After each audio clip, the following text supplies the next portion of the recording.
આ dining table બહુ ખરાબ થઈ ગયું છે. હું કાલ બજારમાં જવાની છું ને તો એક કામ કરું કે આનું કવર લેતા આવું. તું રેવા દે, તારે કાંઈ નથી લાવવો, તને કાંઈ ખબર પડતી નથી. તને તો માર્કેટમાં ક્યાં શું મળે એ નથી ખબર. મારી છોકરી આવશે ને એને હું કહી દઈશ કે ઈ લઈ આવી દે સરસ મજાનો ડાઇનિંગ ટેબલનો રૂમાલ સરસ લાવી દે. મમ્મી મારી ફ્રેન્ડ કહેતી હતી કે આપણા ઘરની બાજુમાં ઓલી ઇંગ્લિશ મીડિયમ સ્કૂલ છે ને એ બહુ સારી છે. તો હું એક કામ કરું કે હમણાં જમ્યા પછી હું જઈ આવું અને એડમિશનની વાત કરતા આવું. તું રેવા દે, તને કાંઈ વાત કરતા આવડતું નથી ને, તને હું ઇંગ્લિશમાં બોલવું એ ખબર નથી પડતી. હું મારી દીકરીને બોલાવી લાવીશ અને એને કહી દઈશ કે તું એક ફોર્મ લાવી દે ઇંગ્લિશ સ્કૂલમાંથી, એને બધુંય આવડે.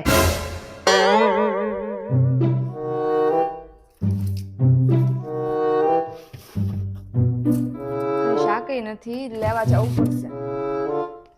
મમ્મી શાક બધું ખાલી થઈ ગયું છે તો મને 200 રૂપિયા આપો ને તો હું લઈ આવું. તું કોઈ દિવસ શાક લેવા જાશો તો તને શાક લેતા આવડે? તારે કાંઈ જવું નથી શાક લેવા. અત્યારે જે હોય ને નવીન તો ગાંઠિયાનું કરના ગાંઠિયા પડ્યા છે ઘરમાં, અને હમણાં મારી છોકરીને ફોન કરીને કહી દઉં છું બધું શાક ઈ આપી જાય. તને ક્યાં કાંઈ લેતા આવડે? ઓ બાપા બહુ દુખે છે. મનીષા જલ્દી આવતો.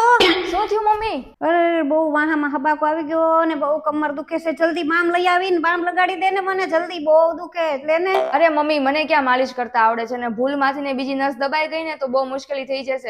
એક કામ કરો, હું છે ને દીદીને ફોન કરી દઉં, ઈ આવીને લગાવી દેશે. એની જેવું માલિશ તો કોઈ નથી કરતું. આખો દિવસ તો છોકરીના નામની માળા જપ્યા રાખે ને જ્યારે સેવાનું કામ આવે ત્યારે વહુને બોલાવે.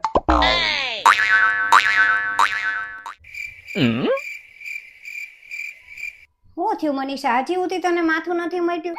હાલ આપણે ડોક્ટરને બતાવી આવીએ. આ 2 દિવસ ત્યાં તારું માથું દુખવાનું બંધ જ નથી થતું. હાલ આપણે બતાવી આવીએ. હા મમ્મી બહુ દુખે છે, હાલો બતાવી આવીએ.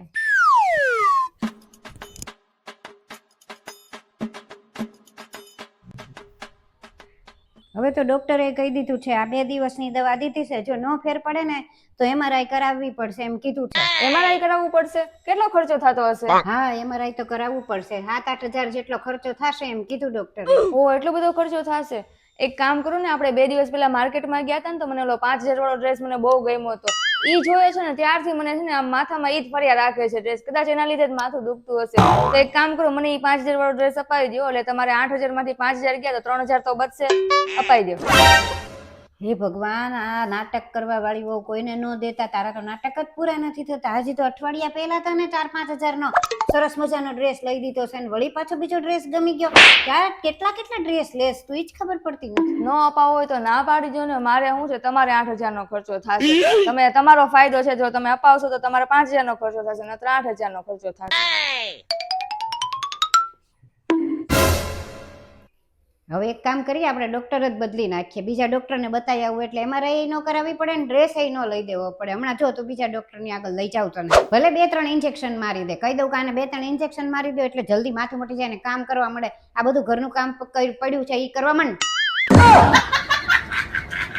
સાસુ બહુનો વિડીયો ગમ્યો હોય તો લાઈક કરજો, શેર કરજો, સબસ્ક્રાઇબ કરજો અને કમેન્ટ કરજો. અને એને કાંઈ માથું નથી દુખતું.